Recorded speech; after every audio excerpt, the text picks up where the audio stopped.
Rick, I was always very reluctant when it came to Giannis being the face of the league. I didn't think he cared about it. It's a small market team. He's not a flashy player. But when I watched tonight from his defensive performance, free throw line, he was so much better and more dominating. It did remind me a lot of LeBron when he used to chase people down and block shots on the fast break. Whether he wants it or not, and whether the league is ready for it or not, or wants to market it or not, I felt like tonight I was watching a physical specimen that doesn't have a rival in this league. I felt that the last 2 or 3 games. Yeah, the change for me is that I kind of like the idea that we could have a face of the NBA who's not thirsty to be the face of the NBA. There's a certain sincerity and genuineness about, I'm just trying to be great.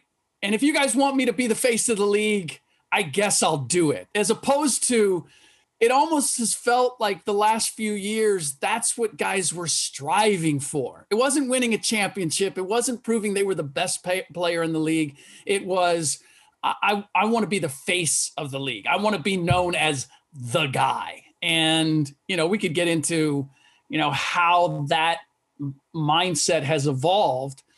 But clearly, Giannis, and I put a lot of this on him not growing up here, not being indoctrinated into the NBA mindset of I'm going to get to the NBA and I'm going to be a star and I'm going to get all the, I'm going to have the cars and the women and the shoe deal and the commercials. And for him, it's like, no, I want to win a championship.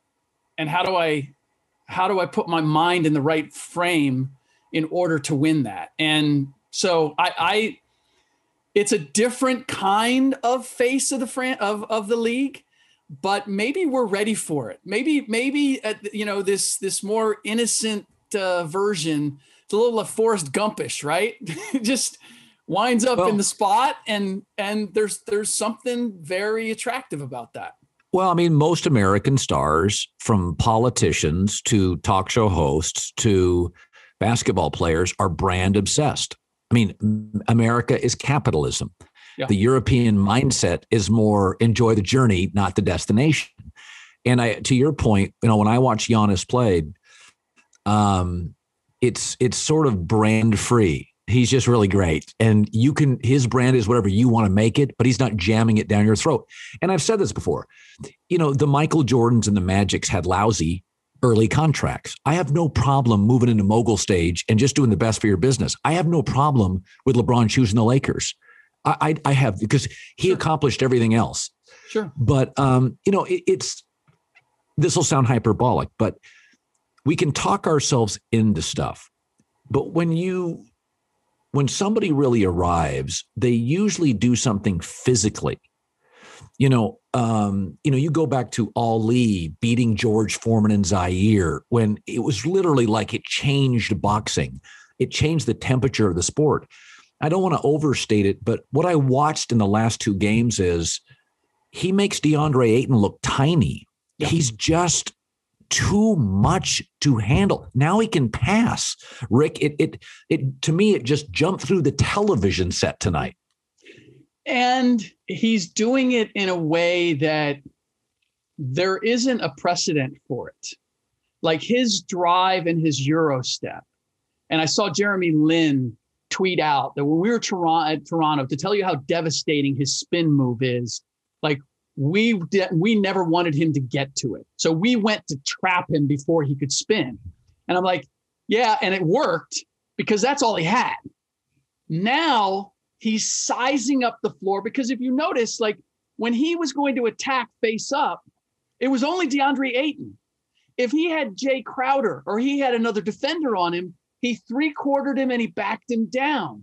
That seems like a really simple thing, but that recognition of how to attack and how to play, because if you back down Jay Crowder, now chances are they're going to bring a second defender. So now I don't need to face the basket. I need to see all my shooters. I need to see all my options.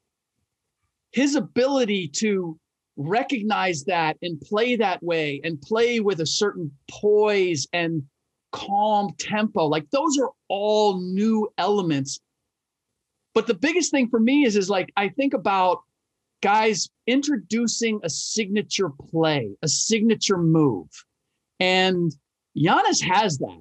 I mean, Manu Ginobili was the first guy I saw use the Euro step a lot, but his coming down the lane and making that big Euro step going left and then finishing underhand right, that to me is a new signature move that he's introduced. And only the great ones do that and do it while winning a championship.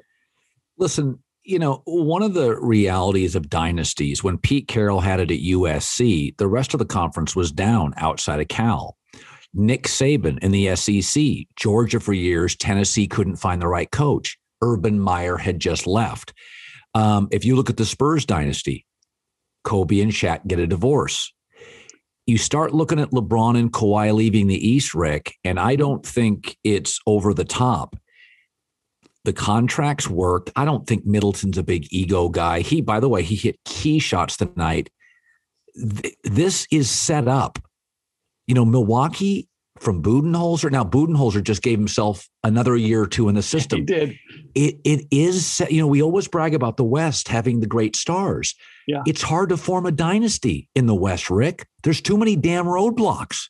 Here's the other thing, that the experience and the collective knowledge of what it takes to win a championship is so invaluable. And yeah, you know what? Steph knows that, and Clay knows that, and Dre knows that, but I don't know that they have the vehicle to get there. And to your point, they're in the West. So, can they recapture that? I don't think so. LeBron, 36, doesn't have it. So now you have a Milwaukee team that knows something that no one else does.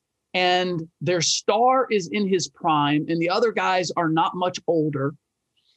And they now understand what it takes. And it's a little bit like San Antonio. This is where I thought you were going to go when you mentioned San Antonio. San Antonio won their first championship. If I'm not mistaken, it was the lockout year. And they played the Knicks in the finals. And they finally, like Duncan and Robinson and that crew, learned what it took to win a championship. And you can say that it was a unique circumstance, but they understood what it took to win a championship, what that march through the playoffs was like, and be the last team standing. And it served them well for the next decade. I don't care how the Bucks got here. The fact that they were able to survive the Brooklyn Nets, to survive the Atlanta Hawks, to survive the Phoenix Suns coming in as the favorite and having home court advantage. Like this serves them so well because they now have a knowledge that no one else has. And let me defend Milwaukee on this, because I went to Twitter tonight and I hear a lot of this. Well, if Brooklyn was healthy, that's a bunch of bullshit. I'll tell you why. It wasn't like Kevin Durant had a rare injury. He is now injury prone. Kyrie is erratic physically and mentally. Harden came into the season out of shape. Right. So I don't want to hear that these were just crazy, unpredictable injuries. If I told you before the Brooklyn season, there's going to be some injuries with this group, you'd be like, well, yes, of course. KD's coming up. So again, it's one thing. It's like AD getting hurt. That's what he does. Yeah. It's like Kawhi missing games or Paul George struggling in a big playoff spot. We can all marginalize this and say, well, if Brooklyn was healthy, Brooklyn didn't play together.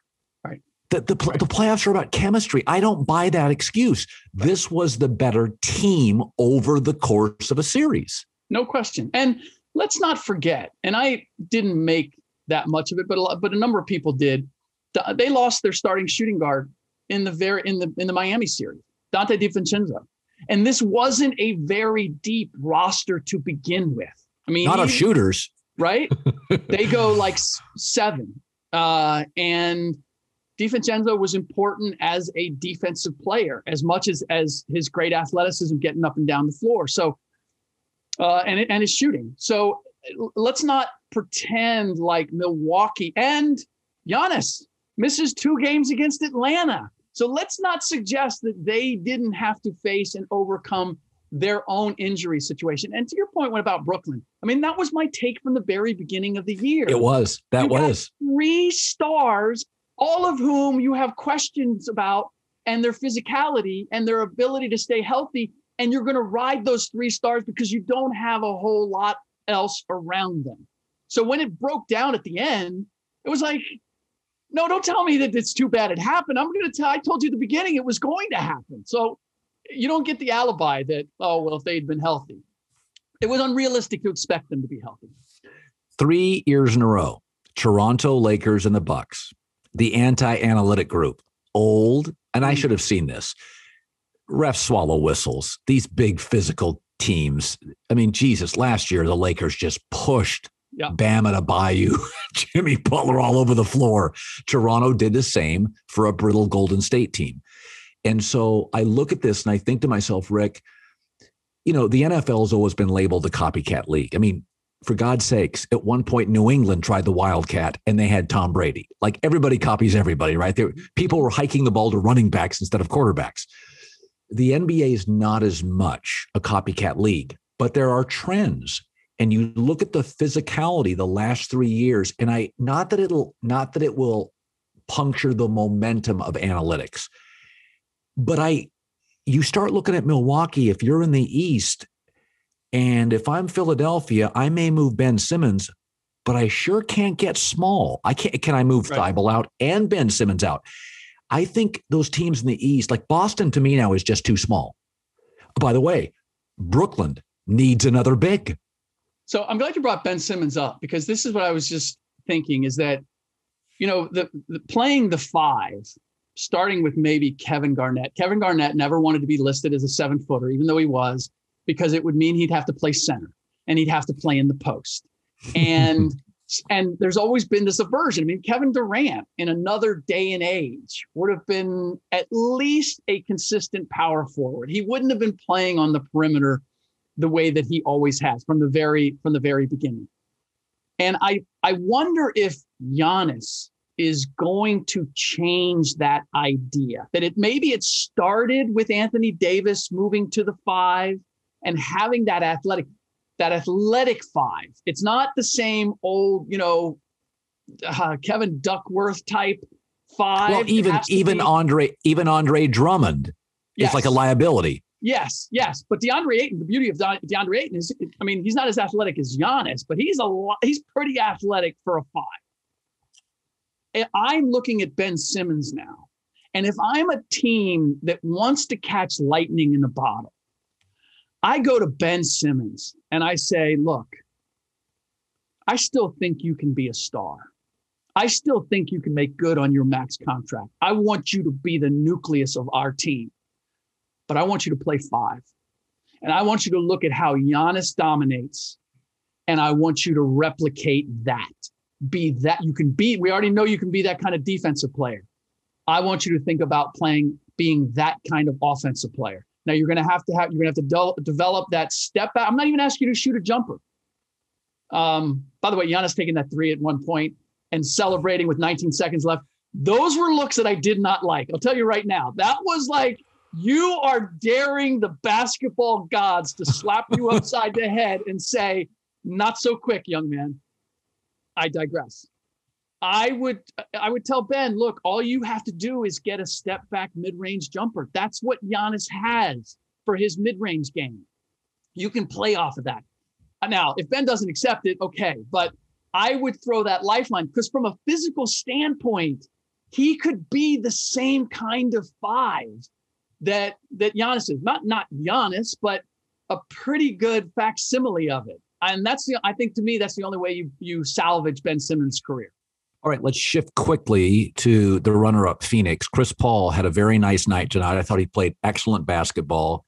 He will come back, I would imagine. I think he redeemed himself a little in the biggest game of the year for the Suns. I thought they played particularly well. I don't think they're favored in the West. I think they have to get size. So they're going to have to go somewhere in this league and get length, get size. Overall, Suns pretty much come back intact, adding a piece, adding a big. Yeah, and I would say I don't think there are ancillary pieces to improve them. I think Devin Booker has to become a complete player. He can't just be a superstar scorer. He has to be a playmaker, and he has to understand the game. We look past a lot of shots that he takes and a lot of opportunities that are missed either to create something for somebody else or score more easily because he's such a great shot maker. But it takes so much energy and effort to make some of those shots. Even when he makes them, it's not a good shot necessarily, not in the big picture. Yeah. And so I believe, one, you just have to kind of lower the expectations. Like, they're not the next dynasty. They're not necessarily getting back to the finals. You should be a playoff team. Yes. For the next 2-3 years. Chris Paul is still good enough to help you do that and to be good. And quite honestly, it's better than what Phoenix has had. I know people don't they think everybody has like a birthright to playing for a championship. You had your shot. Now you got a playoff team. Now you got a fun team to watch. You're gonna have to overpay Chris Paul to keep that rolling, but I don't see any other options, right? So, nice season, Phoenix, and you're gonna have a couple more good ones, but that'll give the time for DeAndre Ayton and Devin Booker to develop and evolve, hopefully, where then Chris Paul goes away. And now you don't need that. You don't need your point guard necessarily to be your mainstay. Because that's the thing with Chris Paul tonight. I mean, the mid-range was falling. He shot well. But if you remember, Colin, watching him earlier in the playoffs, like he was getting to the rim. He was getting lobs and dunks for DeAndre. He was getting Jay Crowder and Mikal Bridges wide open three. Like, he was orchestrating everything. And in this series, it just came down to, can I just make my shot? Can I just not be totally muzzled? Because Drew Holiday still did a pretty good job of making everything that he did predictable. And that's not Chris Paul at his best. It's so funny tonight. Drew Holiday was dreadful from the floor. For a long time, Giannis was the only one scoring. Yeah. I thought it was a great final. I mean, people will look at the Golden State LeBron final when LeBron brought a title to Cleveland, but 6 of those games were blowouts. They were bizarre. This was a great, gritty final with 2 flawed teams. I mean, the Bucks win tonight. Drew Holiday, what was he, like 4 for 19 from the floor? Yep. Bobby Portis played a huge role. The stabilizer, crazy eyes, Bobby Portis. Giannis was Larry Bird at the line. It was so Milwaukee. It was so at times inartistic. Guys you didn't expect played well. Holiday was dreadful from the field. But in the end, I got to tell you, in a condensed season, I picked Milwaukee to win. And it was one of these things where if you go on a vacation and at the end you're like, great vacation, but you did bitch every day of the vacation about something, I picked Milwaukee to win. And I swear to God, every game I'm like, I hate them. I can't buy this team. I understand. Because, I mean, even tonight, I'm watching them play and I'm thinking, what are you doing? Just play. Everybody was so tentative and hesitant. Yes. And PJ Tucker's, I'm like, why is PJ Tucker on the floor? He can't hit a shot. You got him on Chris Paul again, for God's sake. What are you doing, Mike Budenholzer? Like, there were so many things about the Bucks that had me wanting to tear my hair out. So I completely understand that. I got into a little bit of a Twitter beef earlier because I got into about some guy reminded me that I said that Giannis staying in Milwaukee was bad for the NBA, which I stand by. Because the idea was if Giannis had this kind of a series and this kind of performance and was this in kind New of York, player, and he was in LA or New York, I mean, forget it. We wouldn't be having the ratings that we're having. But everybody suddenly took it as I'm against the small market or I hate Milwaukee or any of that. I love this series because it was Milwaukee and Phoenix. You had 2 fan bases starved for a championship. It meant so much that you got, 55, 65,000 people outside the arena just going nuts. Like, I love that energy. I love small town markets when they get a bite of the apple. It's just this idea that the league is better off if you have the Milwaukees and the Phoenixes consistently having a shot at a title. No, that from a business standpoint, it doesn't really work. I don't care because I just love the atmosphere and the vibe. I don't have any skin in the game. I don't have any money at stake in this. But if you're asking me the way the NBA works, it works with super teams. It works with dynastic. By the way, Rick, big cities dominating and playing year after year. That's just the reality. Listen, it does in everything. I mean, the baseball does better when the Yankees and the Cubs play. They get hurt if the Rays are in the World Series or the Rockies. College football, the highest championship game was Texas USC with Reggie Bush and Vince Young, two massive brands, one West Coast, one Southern. In fact, the NFL is the only league that is a pure national league that is not at somewhat city dependent. Green Bay could face the Chargers and it would get a huge rating. So we have to come to terms with all sports really are brand and star dependent, except the National Football League, which has always marketed the shield over the star. Well, and it also has the benefit of a salary cap and a structure where it's really hard outside of the quarterback, maybe a wide receiver or two. You're always going to market the team. Well, Rick, also above the individual. You also have a wildly popular minor league system called college football, where I watched Chase Young for 3 years at Ohio State. Baseball's minor league system is anonymous. The NBA's increasingly is one and done. Now it's G League and international. So these players, these college football players, they're microwavable. You put them in the microwave for a minute, heat them up. Baker Mayfield, Reggie Bush can lead the NFL in jersey sales over Tom Brady and Aaron Rodgers. So much of the NFL is they have embraced that marketing platform called college football. You and I have talked about this. I do not like the NBA looking at college basketball as the enemy. I know Zion simply because he went to Duke. So we can talk about ratings all we want, but outside of the NFL, all these leagues have brands and teams they need. It's part of it. It's just, the thing that just bothers me is like Milwaukee fans, any Bucks fan that's listening right now or watching, like, we don't hate you. We love your team. I love your city. I mean, I've spent enough time there.